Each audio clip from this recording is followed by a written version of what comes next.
அரங்கத்தில் வந்திருக்கக்கூடிய அனைத்து பெரியவர்கள் குழந்தைகள் யார் வந்திருக்கீங்களா? அந்த மாதிரி பத்திரிகையாளர்கள், எங்களுடைய குடும்ப உறுப்பினர்கள் அனைவரை அன்போடு வருக வருக என வரவேற்று,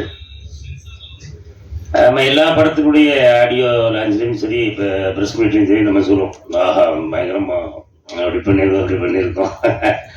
ஆனால் உண்மையிலே வந்து இந்த படம் ரொம்ப ஒரு வித்தியாசமா, நான் நடித்த படங்கள்ல கொஞ்சம் இல்லை, ரொம்பவே ஒரு வித்தியாசமான கதைக்களத்தை கொண்ட படம் தான் நம்ம அந்த நாள். ஏவிஎம் பேனர்ல நம்ம அன்பு சகோதரர் ஆரியன் சாம், ஏவிஎம் ஐயா அப்படியே குடும்பத்தை சேர்ந்த ஒருவர் தானே. பேனர்ல அப்படியா? சரி, ஓகே.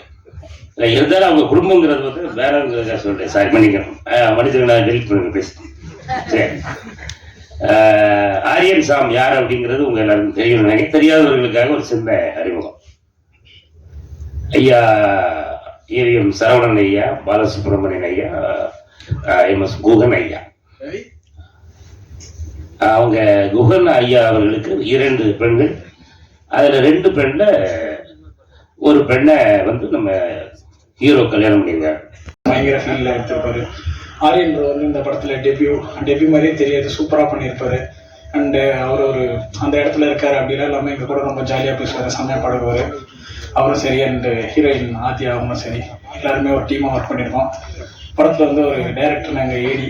ஸோ நல்ல ஏடியை வந்து அடிச்செல்லாம் நடத்தாம உண்மையிலேயே ஒரு டேரக்டர் அன்பா நடத்த ஒரு டேரக்டரா படத்துல நடிச்சிருக்காரு. அண்ட் அன்பாவும் டேரக்டராக எங்களை நடத்தியிருக்கிறாரு. அந்த படத்தை காமிச்சே தருவோம். அவங்க என்ன வேணா எழுதிக்கிட்டோம், என்ன வேணா பண்ணிக்கிட்டோம். இது வரைக்கும் ஏவிஎம் நிறுவனத்துக்கு எப்படி எழுதி என்னை காப்பாத்தினாலும் அதே மாதிரி என்னையும் நிச்சயமா காப்பாற்றணும் நம்பிக்கையோட நான் இந்த படத்தை அவங்களுக்கு சமர்ப்பிக்கிறேன், நீ ஷோ போடுங்க அப்படின்னு சொன்னாரு. அதுக்காக தான் அந்த ஷோ கொண்டு வந்திருக்கோம். ஃப்ரெஷ் ஷோ போடுறோம். த்ரில்லரில் பண்ணியிருக்கோம் நாங்கள். அப்புறம் டைரக்டர் அண்ட் ஹீரோ எனக்கு நல்ல சான்ஸ் கொடுத்துருக்காங்க. ஃபுல்லாக இது மோஸ்ட்டாக வந்து நைட் ஷூட்டு தான் பிளான் பண்ணோம். ஸோ 90% எல்லாமே நைட் ஷூட்டு தான். ஒரு சில நேரங்கள் அவர் படம் ஹாரர் நம்ம வந்து ஒரு அமைதியாகவே சைலண்ட்டாக நடிக்கணுன்ற மாதிரி இருக்கும். அண்ணன் வந்து எங்கேயாவது ஒரு கவுண்டர் போட்டு போயிட்டு எல்லாரும் சிரிச்சிருவாங்க. டேக்கே டக்குன்னு அண்ணன்